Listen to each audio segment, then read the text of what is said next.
네, 여러분 안녕하십니까? 여러분들 오늘은요, 우리 지난 시간에 이어서 교육훈련 두 번째 시간을 가져볼까 합니다. 여러분들 우리 지난 시간에 교육훈련의 계획 단계 끝을 내고요, 교육훈련의 구체적인 실시 방안에서 교육훈련 무엇을 가르칠 것인가 내용과 관련된 설명을 마쳤습니다. 그쵸? 그러면 오늘은 누구를 대상으로 가르칠 것인가 여기가 이제 조금 내용이 있는데요. 박경 교수님 책에도 여기 내용이 좀 많이 할애가 되어 있습니다. 그래서 여기 내용들을 하나씩 좀 살펴보면서 좀 설명을 해보도록 할게요. 자, 여러분들 우리 지난 시간에 했던 게요. 교육훈련 목표 설정하고요. 이 목표 설정은 구체적으로 어떻게 하냐라고 했을 때 조직 차원에서의 오른쪽 보세요. 갭이 발생했을 때 그 갭을 메꾸는 게 곧 교육훈련의 목표가 되고요. 그리고 그 교육훈련 목표를 통해서 어떤 효과를 가질지 지침 설정을 하게 됩니다. 자, 그러면 이제 구체적으로 교육훈련을 실시하는데요. 교육훈련의 실시는 첫 번째, 교육훈련의 내용 선정을 합니다. 교육훈련의 내용은 뭐로 선정합니까? 라고 했을 때 가장 기업의 성장에 있어서 가장 중요한 핵심이 되는 역량에 초점을 맞춰서 한다라고 이야기를 했죠. 그렇죠? 자, 그러면 오늘은 교육훈련 대상자 선정을 할 건데요. 교육훈련을 대상자 선정하는 방식은 다양합니다. 근데 그 중에서 가장 박경 교수님 책에서 많이 쓰고 있는 바로 계급에 따라서, 즉 계층에 따라서 나누는 걸 우리도 공부를 할 건데요. 그게 바로 신입사원, 일선 종업원, 관리職이렇게 3단계로 이루어져 있다라고 보시면 되겠습니다. 자, 그러면 여러분들 왼쪽에 우리 책의 기본 내용을 통해서 다시 한번 설명을 좀 드려보도록 할게요. 자, 여러분들 보시면 자, 여러분 첫 번째 신입사원 교육훈련이 있습니다. 그쵸? 자, 신입사원 교육훈련에서는 가장 중요한 게 뭐냐? 바로 성공적인 조직사회화라고 설명할 수 있습니다. 자, 여러분들 조직사회화 이게 뭔지 잠깐 설명해 볼게요. 자, 보세요. 여러분, 그 조직 사회화라는 거는요, 말 그대로 신입사원이 회사를 처음 들어왔죠. 그러면 이 친구가 회사에 빠르게 적응할 수 있게 회사가 도와주는 걸 말합니다. 그게 바로 조직 사회화예요. 여러분들 그 조직 사회화의 가장 대표적인 형태가 멘토예요, 멘토. 여러분들 제가 삼성이라는 회사를 처음 들어갔거든요. 삼성이라는 회사를. 그 대학을 졸업하고 저도 처음 사회생활을 삼성이라는 회사에서 했는데, 그 회사를 처음 들어갔을 때, 어, 좀 독특한 몇 가지 그 에피소드가 기억이 나는 게 있는데요. 첫 번째 하나는 뭐냐면요. 회사에 들어갔어요. 들어갔더니 제 동기라는 친구들이 있겠죠. 근데 그 중에 한 명이, 어, 어느 날 그 동기들끼리 술을 굉장히 많이 마셨어요. 그래서 그 여학생이었는데, 여자친구였는데, 그 친구가 이제 그 술을 굉장히 많이 마셨습니다. 그 동기들끼리 있을 때. 근데 술을 굉장히 많이 먹고 난 후에 그 다음날 지각할 수는 있어요. 저는 그거는 뭐 당연히 이해가 되는 부분이긴 하거든요. 사람이니까 실수할 수 있으니까 그 지각할 수 있는 건 이해가 되는데요. 그날 그 친구가 그 다음날 회사에 안 나온 거예요. 그래서 이제 그 좀 이상해서 그 인사팀의 그 대리님께서 그 친구한테 전화를 했어요. 왜 안 나왔냐? 왜 안 오냐? 라고 했더니 여러분, 그 회사는 학교가 아니잖아, 그치? 근데 그 친구는, 그 어제 술을 많이 마셔서 못 가겠습니다. 라고 이야기를 했죠. 100번 양보해서 여기까지 이해할 수 있어. 그런데 그 친구 그 뒷말이 더 웃겼습니다. 뭐라고 했냐면, 그래요? 그럼 알겠습니다. 그럼 오늘은 연차 쓴 걸로 하고, 다음번에는 꼭 이러지 마시고 나오세요. 라고 이야기를 했죠. 그 대리님께서. 그랬더니 이 친구가, 아니요? 그냥 그만 다닐래요. 라고 이야기를 한 거예요. 와, 그때 제가 정말 충격이었습니다. 어떻게 이 한 번 지각한 걸 가지고, 그만 다닌다 이야기를 할까? 뭐 이런 생각이 들었죠. 물론 이제 그 친구 뭐 나름의 이유가 있긴 했습니다만, 사실 그때 저는 굉장히 충격이었거든요. 무슨 말 하고 싶은 거냐면, 여러분, 회사가 신입사원을 뽑는데 굉장히 시간과 비용이 많이 듭니다. 사실 여러분들 혹시 면접이나 이런 거 본 친구들이 있다면, 회사가 여러분들 뽑기 위해서 면접 보러 오면 면접비도 주고 막 하잖아. 그치? 그러니까 그게 여러분 한두 명한테 뭐 5만 원, 10만 원이지. 그게 여러분 지원자가 1000명 뭐 이러면 어마무시한 돈이 나갑니다. 그쵸? 그런데 그렇게 해서 어렵게 사람을 뽑았는데 그 친구가 회사를 그만 다닌다고 나가버리면 회사는 엄청난 비용의 손실이 발생합니다. 맞죠? 왜 그 친구를 뽑는다고 여러 가지 여러분들 돈과 시간을 많이 들였고 그 친구를 뽑지 않았다면 다른 친구한테 기회를 줄 수 있었던 것도 그 다른 기회를 줄 수 있었던 친구도 탈락이 돼버려서 그 친구가 떠났기 때문에 회사 입장에서는 정말 많은 측면에서 손해를 보게 돼요. 그렇죠? 그래서 회사는 사람이 들어왔을 때, 신입사원이 들어왔을 때, 신입사원이 떠나지 않도록 빠르게 회사에 잘 안착할 수 있게 여러 가지 활동을 지원하는데, 그게 바로 조직사회화입니다. 근데 제가 왜 이 이야기를 꺼냈냐면, 제가 이제 신입사원에 들어갔을 때 회사가 조직사회화를 잘해줬던 것 중에 이런 식으로 떠나서 조직사회화가 안 된 케이스도 있지만, 조직사회화를 잘해줬던 케이스 중에 하나가 멘토링이었어요. 그러니까 저 같은 경우는 제가 이제 회사를 들어가니까 그 회사에서 멘토를 연결을 시켜줬습니다. 그러니까 회사를 이미 다니고 있는 대리님 한 명을 저랑 멘토로 연결을 시켜준 거예요. 멘토와 멘티로. 그렇게 해서 연결이 됐는데 그 대리님께서 이제 저랑 이제 그 멘토가 되니까 그럼 언제쯤 나와서 우리 같이 밥 한번 먹읍시다라고 이야기를 하는 거예요. 그래서 제가 좋습니다라고 했죠. 그래서 이제 만나서 물어보는 겁니다. 혹시 회사는 어떻습니까? 그리고 저는 지금 이런 부서에서 일을 할 건데 앞으로 이런 부서의 발전 가능성 어떻습니까? 뭐 이런 것들을 물어보는 거죠. 그러면 이제 그 대리님이 실제로 회사를 다니시는 분이니까 이제 구체적으로 이야기를 막 해주는 거죠. 그러면 이제 그걸 들어보면 그렇구나. 그럼 내가 앞으로 어떤 일을 할 수 있겠구나. 그리고 앞으로 내가 어떻게 발전해 가겠구나. 이런 것들이 예측 가능하잖아요. 여러분, 사람이 가장 두려운 게 뭐냐면 예측이 불가능할 때 이게 두려운 겁니다. 여러분, 인생이 사실 좀 힘든 이유 중에 하나가 우리가 어떻게 흘러갈지 모르잖아. 그치? 그러니까 이제 그것 때문에 사실은 우리가 좀 두려운 건데, 그런데 어쨌든 회사 생활에서 멘토라는 사람이 내가 가야 될 길을 이렇게 좀 알려주니까 좀 두려움이 덜한 겁니다. 그러니까 이제 회사도 좀 좋게 생각이 들고, 그리고 또 대리님께서 이제 회사의 좋은 면도 많이 이야기를 해줍니다. 그런 걸 이제 들으면 회사를 내가 이렇게 해서 열심히 다니면 나도 좋은 기회가 있겠구나라고 이제 생각을 하게 되는 거죠. 그쵸? 그래서 이런 멘토링이 가장 대표적으로 그 신입사원의 조직 사회화를 실천하는 가장 대표적인 방법 중에 하나입니다. 그래서 우리 박경기 교수님 책에도 그래서 이 멘토링 시스템에 대해서 이야기를 하고 있어요. 그래서 여러분들 지금 여기서 이제 아주 중요한 걸 지금 하나 할 겁니다. 자, 뭐냐 하면요. 제가 지난번에 여러분들 OJT랑 OFJT를 설명을 좀 했는데 그걸 지금부터 좀 설명할 겁니다. 이게 정말 중요한 게 여기 있네요. 직장 내 교육 훈련. 지금 여러분 제가 방금 설명한 거는 뭐냐면요. 제가 방금 설명한 거는 멘토 시스템에 대해서 설명을 했습니다. 참고로 박경 교수님 책은요, 멘토에 대해서 좀 자세하게 책에서 서술을 하고 있어요. 근데 여러분들 그 멘토 관련된 거는요, 좀 책에 쉽게 설명이 좀 잘 되어 있기 때문에 여러분들이 한번 읽어보시면 될 것 같습니다. 거기 보면 뭐 1차 멘토, 2차 멘토 이런 내용들부터 시작해서 여러 가지 내용들이 멘토에 대해서 이야기를 하고 있는데요. 여러분들 그거는 사실 여러분들 멘토링이라는 건 해본 친구들도 많기 때문에 아마 책에 있는 내용을 읽어보시면 충분히 이해가 될 겁니다. 근데 저는 이제 그것보다 훨씬 중요한 걸 지금부터 할 건데요. 그게 뭐냐? 신입사원한테 교육을 시키는 방법 중에 대표적으로 두 가지가 있는데요. 그게 바로 지금 이야기했던 OJT가 있고, 그 다음에 OFJT가 있습니다. 자, 다시 한번 볼게요. 여러분들 교재에다가 이렇게 좀 적어 놓으면 좋을 것 같아요. 자, 봐봐요. 자, 여기 보시면 지금 여러분들 여기 직장 내 교육 훈련 들어가서 OJT라는 게 있죠. 그쵸? 그 다음에 여러분들 거기다가 여기다가 VS 해가지고요. 여기다가 OFJT라는 것도 하나 적죠. OFJT.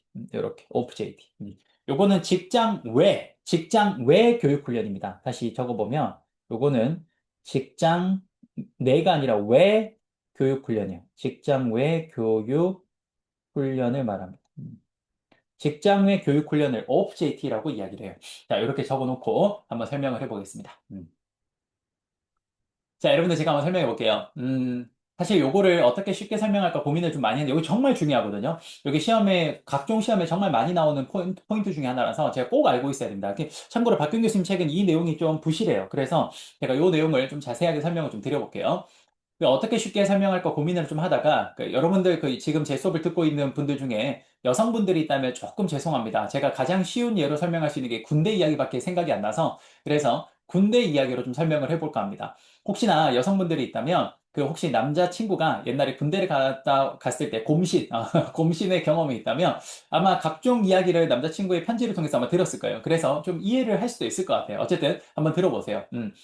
여러분들 남자들은 군대를 가죠. 저 같은 경우도 이제 군대를 갔었는데요. 저는 이제 훈련소를 처음에 이제 들어가서 훈련소에서 사실 차출이 되어가지고 저는 좀 특이한 군대를 갔다 왔습니다. 어딜 갔다 왔냐면 저는 판문점에 있는 JSA 공동경비구역이라는 곳에서 근무를 했어요. 거기서 미군들이랑 같이 근무를 했습니다. 그게 상당히 운이 좋게도 거기에서 이제 미군들이랑 같이 근무를 하면서 좀 다양한 어떤 영어를 배울 수 있는 기회도 좀 있었고 그리고 뭐 여러 가지 의미에서 좀 사실 좀 좋았어요. 그러니까 사실 솔직히 말하면 좀 약간 비속어로 허니 머스타드를 좀 먹었습니다. 허니 머스타드, 그렇죠. 소위 말해서 그 꿀을 먹었다는 거죠, 그렇죠. 저는 군생활 좀 편하게 했어요, 솔직히 말하면. 그래서 군 생활을 제가 했었는데 처음에 제가 이제 훈련소로 갑니다. 훈련소. 그리고 여러분들 훈련소를 가면 어떻게 가르치냐면요. 전문 교관과 숙련된 조교들이 각종 군인이라면 뭐 육군이든 해군이든 공군이든 뭐 특전사든 어느 부대랑 상관없이 군인이라면 반드시 갖춰야 되는 기본 소양, 기본 역량, 기본 능력을 어디서 가르치냐? 그 바로 훈련소에서 가르칩니다. 군인이라면 갖춰야 되는 아주 공통적인 요소를 가르쳐요. 그래서 뭐 가르치냐면요. 뭐 이렇게 사격, 이런 거 가르치고요. 그다음 또 뭐 합니까? 화생방 훈련, 그렇죠? 그다음에 뭐 각개전투, 뭐 이런 거를 가르칩니다. 그거는 군인이라면 누구나 할 수 있어야 돼요. 그래서 이제 그런 것들을 가르쳐 줘요. 거기서. 그래서 이제 그걸 누가 가르치냐? 바로 전문 교관과 숙련된 조교들이 시범을 보이면서 가르쳐 줍니다. 그래서 여러분들 그 조교들 하는 거 보면 정말 각이 칼각이잖아요. 그렇죠? 이렇게 탁탁탁 이렇게 하잖아요. 그렇죠?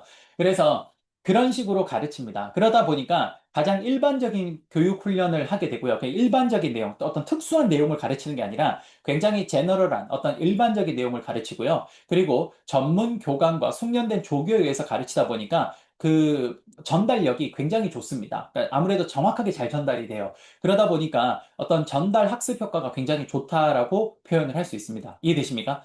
그런데 그렇게 해서 훈련소 이제 그 과정이 끝이 나면요. 그러면 이제 남자 그들은 전부 다 어디로 가냐면 각자 자신이 근무할 2년 동안, 요즘은 1년 반이군요. 그 어쨌든 짧은 기간 동안 이제 그 짧은 기간은 아니죠. 어쨌든 내가 군 생활 동안 이제 근무해야 되는 나의 자대, 나의 그 본 소속지로 갑니다. 가요. 그러면 이제 거기를 가면 그 굉장히 이제 이리승냥이들이 거기 있습니다. 선임들이 있어요. 선임들이 못 잡아먹어서 으르렁 하면서 있습니다. 그러면 이제 그 사람들이 이제 거기 쭉 있죠. 그러면 이제 저 같은 경우도 이제 군대를 처음에 갔을 때 이제 제 자대 배치를 받았죠. 그래서 저는 어디로 갔냐면 말씀드린 대로 JSA 공동경비구역에 판문점 있는 곳에 갔습니다. 그래서 저희 그 공동경비구역 있는 그 부대가 그 캠프 보니파스라고 하는데 그 캠프 보니파스 대위가 이제 좀 돌아가시면서 그 사람을 기리기 위해서 그 저희 캠프 이름을 캠프 보니파스라고 이야기를 하는데요. 그 캠프 보니파스에 이제 제가 들어갔어요. 들어갔더니 이제 이리승냥이들이 있는 거죠. 선임들이 있었던 거죠. 그래서 그 선임들이 이제 야, 너 왔냐? 뭐 이렇게 얘기하더니 네, 왔습니다. 했더니 이제 제 윗선임, 그러니까 제가 이제 2등병으로 갔으니까 1병 정도 되는 사람이 이제 그 병장이 1병한테 야, 제 교육 좀 제대로 시켜라. 뭐 이렇게 얘기를 한 거죠. 그래서 이제 1병이 네, 알겠습니다. 라고 하더니 그 1병이 자기 따라오라는 거예요. 그래서 예, 따라갔죠. 그랬더니 이제 그 일병이 구체적으로 우리 부서에서 무슨 일을 하는지를 설명을 해주는 겁니다. 그래서 이제 우리 부서는 이런 일들을 하고, 그리고 네가 아침에 일어나면 뭐 어떠한 일들을 하고, 뭐 그다음에 우리가 일과 시간에 이런 것들을 하고, 뭐 그런 이야기를 했어요. 근데 그 중에서 이제 그 좀 특이했던 게 하나 있었는데 그게 뭐냐면 여러분들 봐봐. 지금 같은 경우는 내가 자대에 가서는 누가 가르쳐? 나의 바로 윗선임이 가르치죠. 그럼 윗선임이 나를 1대1로 사실 가르치는 거야. 우리가 훈련소에서는 그 교관과 조교가 여러 명을 대상으로 가르친다면 자대에서는 1대1로 마치 과외식으로 가르치는 거죠. 윗선임이 나를 바로. 그쵸? 그렇게 해서 이제 가르치는데 그리고 이제 뭘 가르쳐 줍니까? 일반적인 교육 훈련을 하는 게 아니라 우리 부서에 필요한 것들을 가르쳐 줍니다. 그 굉장히 지금 가르쳐 주면 바로 써먹을 수 있어요. 우리 부서에서 할 수 있는 거니까. 그래서 이제 그런 것들을 가르쳐 줍니다. 그래서 이렇게 하면 되는구나라고 이제 알게 되죠. 그리고 알게 되고 난 뒤에 아주 특이했던 그 기억이 아직도 남는 게 하나가 뭐냐면 그 제 바로 윗선임 일병 선임이 뭐라고 했냐면 네가 아침에 일어나면 계급 순서대로 깨우라는 거예요. 그래서 예를 들어서 일병 누구를 깨우고 그다음 상병 누구 깨우고 그다음 병장 누구 깨우고 이런 식으로 순서대로 깨우라는 거예요. 그렇게 순서대로 쭉 깨우는 게 너의 아침에 일과에 제일 먼저 해야 되는 일이라는 거예요. 그래서 여러분 이거 뭐예요? 이거 남자친구들은 군대 갔다 온 친구들 알죠? 이거 다 부조리입니다. 그쵸? 이거 잘못된 거야. 아침에 기상나팔 불면 같이 일어나야지. 뭐, 씨, 누구는 더 자고 누구는 일찍 일어나고 이게 말이 안 되잖아. 그치? 근데 그런 걸 가르칩니다. 그쵸? 그러니까 뭔가 잘못된 악습 같은 게 전수가 될 수 있습니다. 그쵸? 이런 것들이 사실 자대에서 많이 일어나요. 그쵸? 여러분 지금 제가 했던 이야기 아마 군대를 갔다 온 남자 친구들이라면 전부 다 공감할 겁니다. 그쵸? 저도 군대 갔다 왔기 때문에 잘 알고 있는데 여러분 이게 무슨 말이냐면 지금 제가 했던 이야기가 바로 OJT랑 OFJT에 대한 이야기가 다 들어가 있습니다. 한번 설명해 볼게. 여러분, OFJT는 뭐냐? 첫 번째, 일단 우리 박경 교수님 책에 없는 내용부터 해볼게요. OFJT, 직장 외 교육훈련이라는 건 뭐냐면요. 말 그대로 자신이 하고 있는 부서에서 그 교육훈련을 가르치는 게 아니라 그 부서에서 빼가지고 다른 곳에서 가르치는 겁니다. 대규모 강의실 같은 곳에서 강당 혹은 강의실 같은 곳에서 사람들을 모집해서 그 사람들을 대규모로 모아서 가르치는 거. 그걸 뭐라고 합니까? OFJT라고 합니다. 특히 여러분들 그 남자 친구들은 그 군대에 있을 때 중간중간에 유격훈련하러 가잖아요. 그치? 그런 것들이 전부 다 OFJT예요. 그러면 OFJT는 어떻게 진행되는 거냐면요. 바로 전문 교육, 그러니까 교육을 관련해서 전문적으로 강의할 수 있는 강사님을 섭외합니다. 그러다 보니까 그 사람이 전문적으로 강의를 하는 사람이다 보니까 굉장히 전달력이 좋아요. 오프제이트의 장점이에요. 그래서 굉장히 좋은 전달력이 있는 강사로부터, 전문 강사로부터 교육을 받을 수 있다는 게 굉장히 좋은 장점이고요. 두 번째, 어떤 일반적인 내용들을 설명을 할 수 있기 때문에 어디에나 써먹을 수 있습니다. 그래서 그런 것들을 가르쳐 줄 수 있다는 게 굉장히 좋고요. 세 번째로는 많은 사람을 대상으로 한꺼번에 가르치기 때문에 굉장히 시간과 비용의 측면에 있어서 효율적으로 가르칠 수 있어요. 이런 것들이 오프제이트의 장점입니다. 그런데 단점이 있죠. 첫 번째, 여러분, 제너럴한 걸 가르쳤다라는 건 그만큼 많이 쓸 수도 있지만 또 어떤 특정한 업무에선 사용할 수가 없다라는 거죠. 굉장히 제너럴한 걸 가르치다 보니까 내 부서에 와서 그걸 바로 써먹기는 쉽지가 않다라는 그런 단점이 있습니다. 두 번째 또 어떤 단점이 있냐면요. 아무래도 그, 그 아까 말씀드린 것처럼 맞선임이 1대1로 과외식으로 나를 가르치며 내가 배워나가는 속도에 맞추어서 가르치는 사람이 거기에 맞추어서 가르쳐 줄 수 있는데 이건 대단히 강의실에서 많은 사람을 대상으로 전문 강사가 가르치는 거다 보니까 어떤 배우는 사람의 속도를 조절하기가 힘듭니다. 그쵸? 내가 배우는 속도가 늦게 따라간다 그래서 그 강사가 조금 더 기다려주고 그런 거 없잖아. 그쵸? 그러다 보니까 배우는 속도를 조절하는 게 좀 어렵다라는 그런 단점이 있습니다. 이해되시죠? 이게 오프제이트의 장단점이에요. 그러면 OJT의 장단점은 뭐냐? OJT의 장단점은 OFJT의 장단점을 뒤바꾼 겁니다. 첫 번째 뭐냐? 바로 이런 거예요. 아무래도 1대1로 가르치니까 정말 필요한 내용이 무엇인지를 정확하게 알고 그렇게 해서 거기에 맞추어서 속도를 조절해서 가르칠 수 있다는 거, 과외식으로. 그런 것들이 큰 장점이 되고요. 두 번째로 우리 부서에서 정말 필요한 내용을 바로 가르치기 때문에 내가 배운 거를 바로 써먹을 수 있다는 그런 장점이 있습니다. 반면에 단점이 있죠. 아무래도 사람을 한 명 한 명 가르치다 보니까 시간과 비용도 굉장히 많이 들고요. 두 번째, 아까 이야기했죠?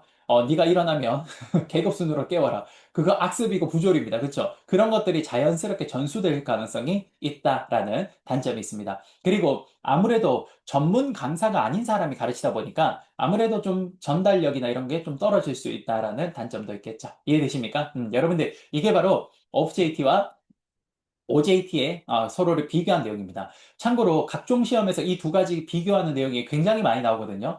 그럼에도 불구하고 박경 교수님 책에는 이 내용이 좀 자세하게 서술이 안 되어 있어서 그래서 이 내용을 제가 따로 특별히 좀 더 설명을 좀 드렸습니다. 이해되십니까? 여러분들 혹시 남자 친구들이라면요. 제가 설명드린 대로 훈련소 교육이 OJT고 그 다음에 자대 교육이 OJT구나 이렇게 구분하셔도 좋을 것 같습니다. 이해되시죠? 오케이.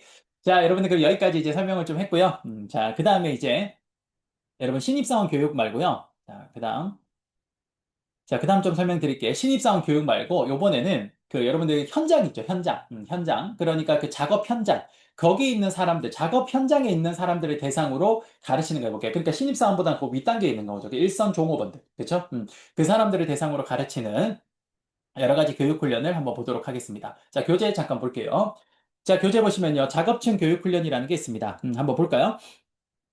자, 여기 보시면 작업층 교육 훈련이라는 건요. 이제 일선 작업자들을 말하는데요. 몇 가지 방법이 있습니다. 첫 번째 실습장 훈련이라는 게 있고요.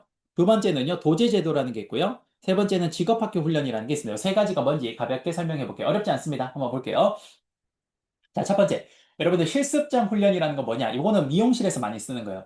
여러분들 그 미용실에 보면 디자이너 선생님이 있죠. 근데 그 디자이너 선생님께서 이제 실제로 머리를 할 때 보면 뒤에서 이렇게 백업해 주시는 그 어시스트 하시는 분들이 있잖아. 그치? 그러면 그분들은 아직 디자이너가 아니기 때문에 이걸 배우는 과정입니다. 그쵸? 그러면 이제 어떻게 가르치냐면요. 일단은 여러분 손님이 있으면 디자이너 선생님께서 실제로 머리를 할 때 그 어시스트 하시는 분들이 뒤에서 그냥 백업을 합니다. 그쵸?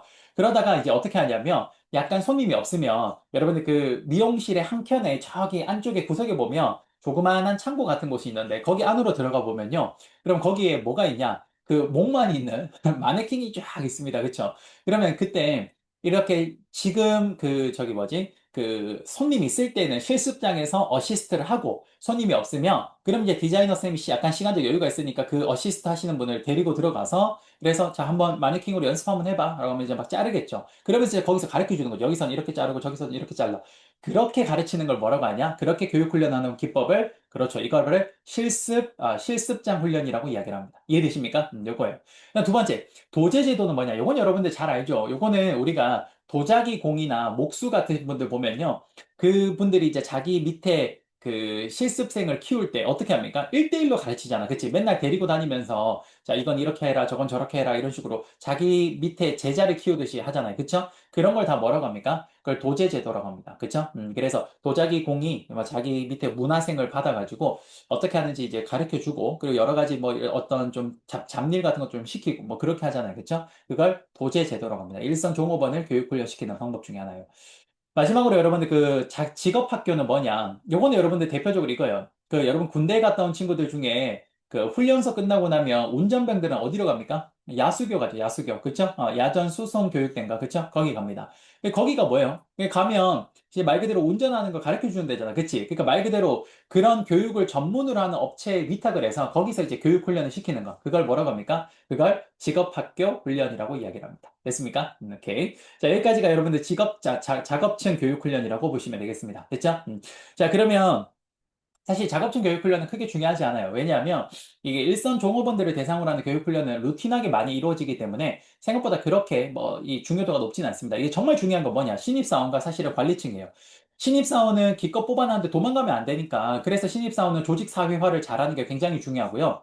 그다음 회사에서 제일 중요한 사람은 사실 누굽니까? 그렇죠. 관리자입니다. 관리자. 그래서 사실은 관리자를 위한 교육훈련이 제일 많아요. 그래서 지금부터 보면 박근 교수님 책에 관리자와 관련된 교육훈련이 진짜 많이 서술이 되어 있습니다. 그래서 지금부터 우리도 그 내용들을 하나씩 좀 보도록 할게요. 자, 관리자 교육훈련을 지금부터 볼 건데요. 내용이 정말 많아요. 그래서 이 내용을 우리는 좀 빠르게 하나하나씩 좀 보면서 정리를 한번 해보도록 할게요. 자, 우선 여러분들 이거부터 한번 봅시다. 기업의 관리층은 대개 최고 경영층과 중간 관리층, 여기 있는 최고 경영층과 그 다음에 중간 관리층, 그리고 하위 관리층으로 나누어집니다. 이 각각의 관리층마다 요구되는 능력이 좀 다른데요. 여러분들 최고 경영층은 사장님 말하는 거고요. 중간 관리층은 전무나 상무 같은 이사들을 말하고요. 그 다음 마지막으로 여러분 하위 관리층은 팀장 말하는 겁니다. 이런 거예요. 이렇게. 피라미드 상에서 이렇게 되는 거죠. 맨 위쪽에 여기 사장, 중간에 전무, 상무, 그리고 마지막에 팀장. 이렇게 되는 거죠. 물론 팀장 밑에 이렇게 더 사람들이 많이 있겠죠. 여기는 전부 다 그냥 종업원이겠죠. 종업원. 뭐 이렇게 되겠죠. 그쵸? 자, 그러면 요걸 지금부터 한번 보도록 하겠습니다. 자, 여러분들 첫 번째 요거부터 한번 보자. 각각의 관리자, 각각의 경영자들이 요구되는 능력이 있는데요. 일단 최고 관리자는 여러분 기업의 CEO, 그러니까 사장을 말하고요. 중간 관리자는 아까 말씀드렸던 전무나 상무를 말하고요. 일선 관리자는 팀장을 말합니다. 그러면 각각의 관리자가 필요한 기술이 좀 다른데요. 능력이 다른데 첫 번째, 개념적 기술이라는 건 의사 결정 능력이에요. 의사 결정 능력. 의사 결정 능력을 말하고요. 그 다음 인간관계 능력은 당연히 여러분 잘 아실 거고 전문적 기술은 자기가 지금 맡고 있는 일에서의 능력을 말합니다. 뭐 예를 들어서 내가 마케팅팀 팀장이다. 그러면 마케팅 팀장으로서 필요한 능력을 말하겠죠. 그러면 여러분 여기 봐. 여기 보면 최고 관리자가 필요한 능력은 물론 모든 관리자는 이 개념적 기술과 인간관계 능력과 전문적 능력이 다 필요합니다. 그런데 그 비중이 달라요. 자, 최고 관리자, 최고 경영자는 자, 그 사람이 필요한 능력은 요 박스인데요. 요 박스를 보면 뭐가 제일 여러분 많이 필요합니까? 그렇죠. 어느 관리자든 일단 인간관계 기술은 가장 다 필요해요. 그렇죠? 그런데 상대적으로 최고 관리자의 특이점은 뭐냐? 개념적 기술의 능력이 굉장히 많이 필요합니다. 왜? 의사결정을 많이 하기 때문에 그래요. 그렇죠? 그리고 이 사람은 당연히 두 번째로 인간관계 능력도 많이 필요하고요. 가장 적은 게 뭐죠? 그렇죠. 전문적 기술은 크게 필요하지 않습니다. 이 사람이 직접 손발이 되어서 움직이는 사람이 아니라서 그래요. 이해되죠? 그다음 중간 관리자는 뭐가 많이 필요합니까? 개념적 기술과 전문적 기술도 필요하지만 이 사람은 상대적으로 인간관계 기술이 제일 중요합니다. 왜요? 최고 관리자와 일선 관리자 사이에 요 중재 역할을 해야 되기 때문에 그래요. 그다음 마지막으로 일선 관리자는 전문적 기술이 상대적으로 많이 필요하다라고 보시면 되겠네요. 됐죠? 요거 하나 기억해 놓으세요. 요건 누가 이야기했냐면요. 카츠라는 경영학자가 이야기를 한 내용입니다. 참고로 시험에 종종 나오는 내용 중에 하나이기 때문에 기억해 놓으시면 좋겠습니다. 누가 이야기했다고? 카츠라는 학자가 이야기한 겁니다. 카츠. 자, 그러면 이제 구체적으로 여러분들 경영자들을 교육 훈련시키는 방법들을 지금부터 좀 보겠습니다.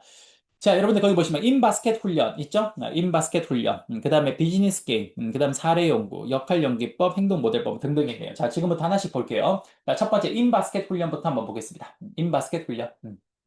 자, 여러분들 인바스켓 훈련은 별거 아니고요. 말 그대로 바스켓, 그러니까 바구니에다가 회사의 여러 가지 발생할 수 있는 상황을 종이에다 적어요. 그럼 그거를 여기다 막 넣어놔. 그 바구니 안에 넣어놔. 그럼 내가 그 중에서 이렇게 랜덤으로 섞어서 하나를 뽑아요. 그러면 이제 펼쳐서 우리 회사가 어떤 상황인지 그 종이에 나오겠죠? 그럼 그 상황에 맞추어서 그 상황을 내가 읽어보고 그 상황에 맞는 해결책을 내가 제시하는 겁니다. 그런 식으로 해서 이 사람의 의사 결정 능력을 키우는 거. 그걸 뭐라고 합니까? 인 바스켓 훈련이라고 합니다. 됐죠? 그다음 두 번째, 비즈니스 게임이라는 게 있습니다. 이게 경영 게임 기법이라고 하는데요. 요거는 뭐냐? 요거는 여러분들 사실은요, 경영 게임 기법을 되게 비슷하게 그걸 진짜 게임으로 만들어낸 게 있어요. 그게 뭐냐면, 혹시 여러분들 아실지 모르겠다. 이제 저랑 조금 세대 차이가 좀 있더라고요. 여러분 혹시 게임 중에 심시티라고 아십니까? 심시티? 그게 뭐냐면 그 허허 벌판에 도로 같은 거 건설하고 건물 짓고 해서 내가 말 그대로 도시를 그 시뮬레이션 하는 거거든요. 심시티. 그쵸? 그래서 그 도시를 내가 시뮬레이션해서 이렇게 막 만들어 가는 건데 그걸 어떻게 만들었냐에 따라서 그 도시가 성장하기도 하고 어떤 경우에는 막 폭동이 일어나기도 하고 막 이러잖아. 그치? 자연재해도 오고 막 이러잖아. 그쵸? 그래서 그런 식으로 말 그대로 어떻게 하냐면요. 그 회사, 나한테 일단 회사를 하나를 만들어 줍니다. 컴퓨터 프로그램에. 그럼 그 회사의 현재 상황이 어떤지가 나와요. 그럼 그 상황에서 내가 뭐 어떤 분야에 이만큼 투자하고 어떤 분야에 어떻게 투자하고 그런 거를 내가 클릭을 합니다. 그렇게 해서 그거를 다 내가 세팅을 하고 난 뒤에 그 다음에 이제 회사가 세팅됐으니까 거기서 스타트 버튼을 탁 눌려요. 그러면 자동으로 프로그램이 막 돌아갑니다. 돌아가면서 당신의 수익이 얼마고 손실이 얼마고 막 이런 것들이 막 그래프로 나와요. 그렇게 해서 딱 1년이 지나면 그 사람이 총 처음에 설정해 놓은 값이 어떻게 된다라고 나옵니다. 그렇게 해서 이 사람의 능력을 테스트하는 거예요. 이걸 뭐라고 하냐? 이거 비즈니스 게임 혹은 경영 게임 기법이라고 합니다. 역시나 이걸 통해서 내가 어떤 식으로 의사결정을 했을 때 회사가 더 성공할 수 있는지를 의사결정 능력을 키우는 것을 말해요. 이해되시죠? 그래서 여러분들 인바스켓 훈련이란 비즈니스 게임은 대표적으로 의사결정 능력, 그러니까 개념적 자질을, 개념적 기술을 늘리는 데 많이 쓰이는 경영 기법이라고 보시면 되겠습니다. 됐죠? 누구를 위해서 가르치는 거다? 관리자를 위해서 교육 훈련하는 기법이다라고 보시면 되겠어요. 됐죠? 그다음 세 번째. 자, 여러분들, 사례 연구라는 게 있습니다. 이거는 잘 알죠? 케이스 스터디. 학교에서도 많이 하죠. 경영학과 학생이라면, 뭐, 여러분들 케이스 스터디 많이 하잖아. 그치? 뭡니까? 실제로 좀 잘 나가는 회사들의 그런 회사들의 케이스를 가지고 와서 어떻게 그 회사가 잘 성공을 했고 성장했는지를 연구해 보는 거죠. 그걸 케이스 스터디라고 합니다. 물론, 성공한 기업이 아니라 망한 기업도 실패한 기업도 같이 보게 되죠. 그쵸? 그거를 우리는 케이스 스터디라고 합니다.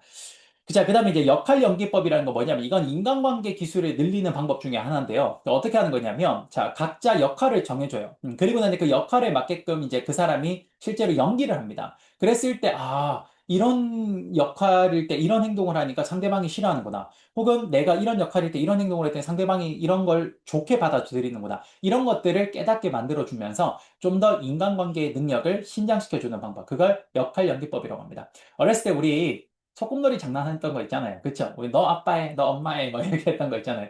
그런 것들이 전부 다 역할 연기법입니다. 말 그대로 롤플레잉이죠. 롤플레잉.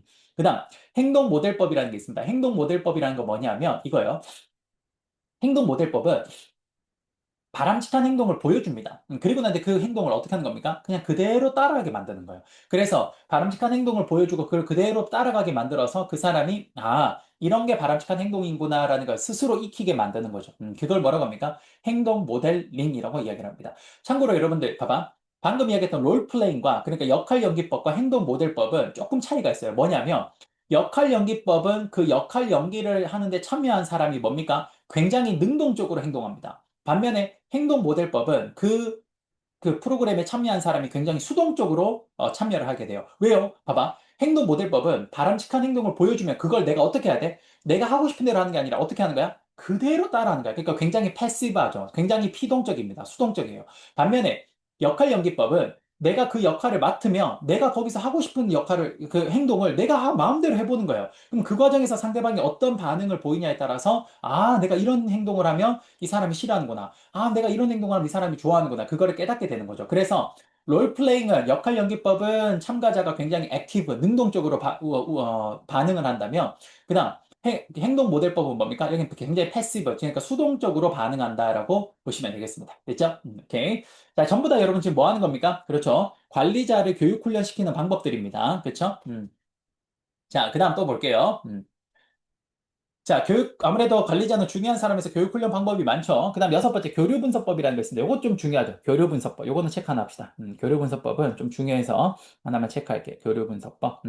자, 여러분들 교류 분석법이라는 건 이렇게 하는 겁니다. 어떻게 하는 거냐면요. 봐봐. 인간에게는 세 가지 자아가 있다라고 가정해요. 그게 뭐냐면 parent, P, 어버이형, 그 다음에 adult, 성인형, 그 다음 C, child, 어린이형으로 이렇게 뭡니까? 세 가지의 자아가 있다라고 이야기를 합니다. 가정이에요, 가정. 그러면 봐봐. 이때 부하가 자기 자신을 어떻게 인식하냐가 되게 중요한데요. 내가 어버이형으로 나를 인식할 수도 있고, 나를 어른형으로 인식할 수도 있고, 나를 어린이형으로 인식할 수도 있습니다. 여러분, 이때 어버이형은 뭐냐면, 내가 좀 더 우월하고 상대방은 좀 못하다라고 그렇게 자아를 인식하는 경우고요. 그 다음에 어덜트, 여기 있는 성인형은 상대방과 나를 동등한 입장에서 바라보는 그러니까 이성적인 어떤 그런 자아를 말하고요. 차일드는 굉장히 좀 뭐랄까, 약간 말 그대로 어린이처럼 약간 어리광 부리는 약간 그런 식의 자아를 의미합니다. 이때 교류 분석법이라는 건요. 내가 나를 어떻게 인식하는지와 내가 상대방을 어떻게 인식하는지가 굉장히 중요한데요. 자, 교류 A 같은 경우는 이런 경우야. 잘 봐. 부하도 자기 자신을 어덜트 이성적인 존재로 보고요.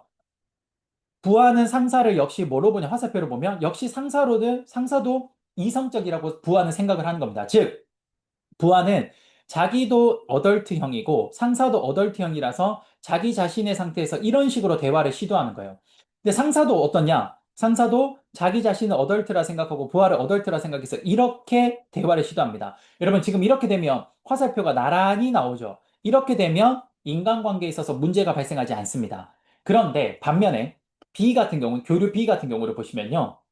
봐봐. 부하는 어떻게 대화를 시도하고 있냐면 자기 자신이 이성적이라 생각하고 상사도 이성적이라 생각해서 이렇게 대화를 시도하고 있어요. 그런데 상사는 자기는 어버이라 생각하고 부하를 차일드라고 생각합니다. 그래서 이런 식으로 대화를 시도합니다. 그러면 여러분들 이 화살표가 어떻게 됩니까? 어느 한 곳에서 겹쳐지죠. 이렇게 겹쳐지는 부분이 나오죠. 그럼 이때 의사소통에 뭐가 발생하냐? 문제가 발생한다 그래요. 그래서 이런 경우에는 문제가 발생하는 상황이기 때문에 이걸 잘 파악을 해서 어떻게 했을 때 이걸 해결할 수 있는지를, 그렇죠. 그걸 교육 훈련시키는 게 그게 뭡니까? 교류 분석법입니다. 역시나 인간관계 능력을 신장시키는데 많이 쓰이는 방법이라고 보시면 될 것 같아요. 됐죠? 이렇게. 그래서 뭐 이런 것들이죠. 뭐 예를 들어서 이런 거죠.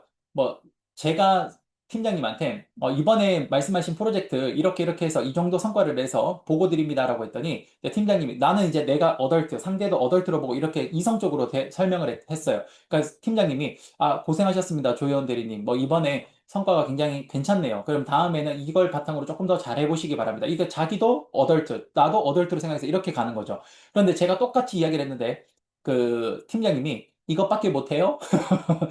당신은 늘 말썽꾸러기군요. 뭐 이런 식으로 이야기를 한다면 그럼 뭐가 됩니까? 나는 어덜트에서 상대를 어덜트로 봤는데 상대는 자기를 페어런츠, 부모형에서 저를 어린이로 본 거죠. 그렇죠? 그런 것들. 그런 게 바로 교류 분석법입니다. 이해되시죠? 이렇게. 자, 그다음 나머지도 이제 마지막 좀 볼게요. 자, 나머지 좀 봅시다. 여러분, 대여법이라는 건 뭐냐면요. 이런 거는 여러분 그 밑에, 이건 영어 표현이 훨씬 더 좋네요. understudy라고 합니다. 어디 밑에 들어가서 스터디 공부하는 거예요. 뭡니까? 예, 이건 이런 방법이에요.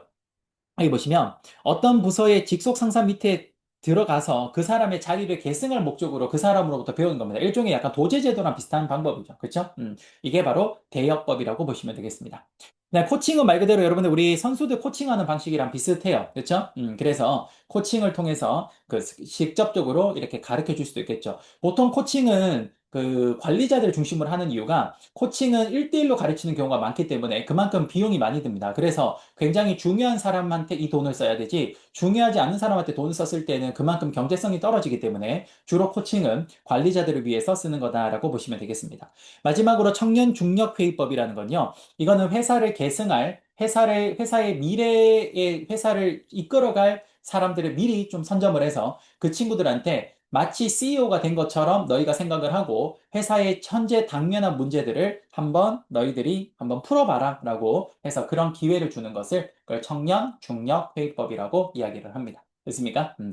자, 여러분들 여기까지 하면요. 우리가 교육훈련에 대한 내용을 다 했습니다. 여러분 지금 박현 교수님 책이 여기까지밖에 안 나와 있거든요. 다시 한번 잠깐 보면요. 자, 박현 교수님 책을 잠깐 보면 교육훈련 실시 지금 단계에서 교육훈련 실시 단계에서 무엇을 가르칠 건지 설명했고요. 대상자 선정까지 했죠. 그쵸? 그리고 나서 이제 좀 중요하지 않은 내용들이 좀, 여기서 빠졌는데, 그게 뭐냐. 교육 훈련에 누가 가르칠 건지, 요거는 이제 박경 교수님 책이 없습니다.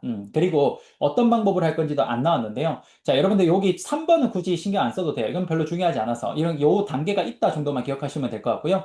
교육 훈련의 방법 선정은 사실 좀 중요한데, 이건 박경 교수님이 좀 자세하게 안 다루고 있어요. 그래서 그 중에서 제가 중요한 OJT나 OFJT를 설명을 드렸죠. 그쵸? 그래서 요 정도만 기억을 해주시면 되겠습니다. 그러면 이제 두 단계가 끝났네요. 뭐 끝났습니까? 플랜 끝났고, do 끝났죠. 그럼 마지막으로 이제 뭐 해야 됩니까? 그렇죠. 마지막으로 C, 평가 들어가면 되겠습니다. 요거는 오늘 시간이 좀 돼서 다음 시간에 같이 이어서 정리하도록 하겠습니다. 자, 여러분들 이제 거의 끝났네요. 다음 시간에 우리 교육훈련의 이제 마지막 평가 단계 마무리하고요. 교육훈련 8장은 여기서 마무리하고, 그리고 챕터 9장 경력개발로 들어가면 될 것 같습니다. 여러분 수고 많으셨고요. 다음 시간에 다시 뵙도록 하겠습니다. 감사합니다.